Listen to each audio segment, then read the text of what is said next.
आज का ये एपिसोड शुरू करने से पहले एक छोटी सी बात। क्या आप भी अपना पॉडकास्ट बनाने की सोच रहे हैं? तो एंकर ट्राई कीजिए। ये पॉडकास्ट बनाने का सबसे आसान तरीका है। नंबर 1, ये फ्री है। नंबर 2, इसमें कई सारे ऐसे टूल्स हैं जो आपको अपने फोन और कंप्यूटर पर रिकॉर्ड और एडिट करने की फैसिलिटी देते हैं। नंबर 3, आप अपने पॉडकास्ट को डिस्ट्रीब्यूट भी कर सकते हैं, जिससे इसे स्पॉटिफाई और दूसरे प्लेटफॉर्म पर सुना जा सके। तो डाउनलोड कीजिए फ्री एंकर ऐप या विजिट कीजिए anchor.fm पर अपना पॉडकास्ट स्टार्ट करने के लिए। ये तो थी एक छोटी सी जानकारी, और अब शुरू करते हैं एपिसोड का सिलसिला।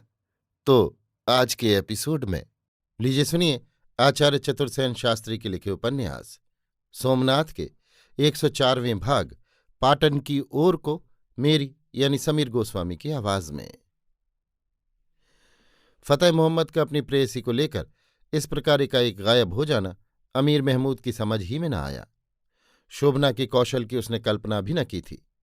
अमीर फतेह मोहम्मद पर बहुत खुश था। उसी की सहायता से उसे ये महत्वपूर्ण विजय प्राप्त हुई थी।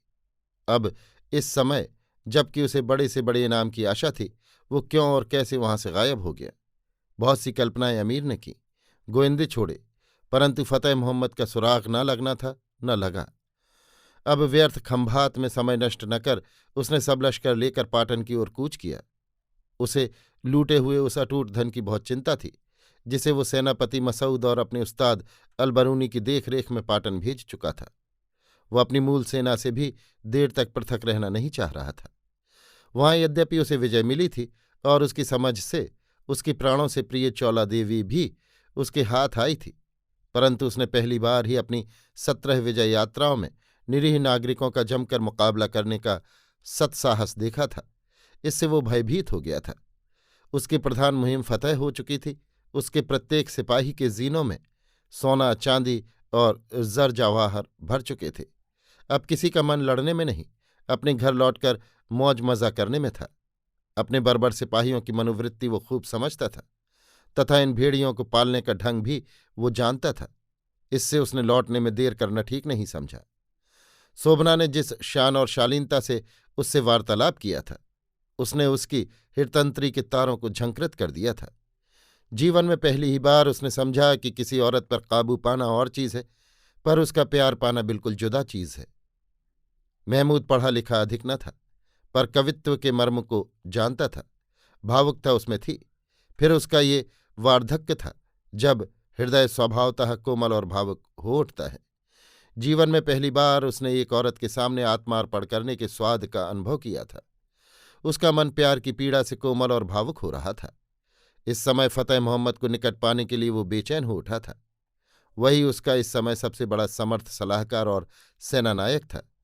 दूसरा समय होता तो वो उसके इस प्रकार गायब होने पर संदेह करता, परंतु इस समय वह अधिक सोच विचार नहीं कर सकता था।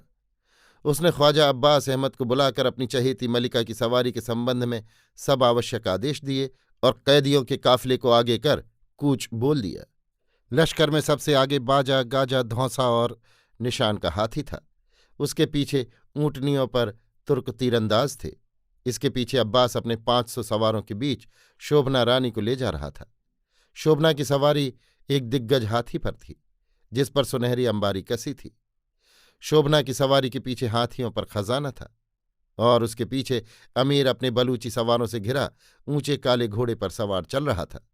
सबसे पीछे रसद, डेरे, तंबू, राशन और बावर्ची, तोशाखाना, साई सादी थे। अमीर का ये लश्कर मीलों लंबा था, और राह में जो खेत गांव बस्ती आती थी सब उजड़ जाती थी। गांव के निवासी गांव छोड़ छोड़कर भाग जाते थे। बहुधा बर्बर सैनिक का कारण ही जिसे भी पाते मार डालते, लूट लेते, आग लगा देते। कहीं किसी की कोई सुनवाई नहीं थी।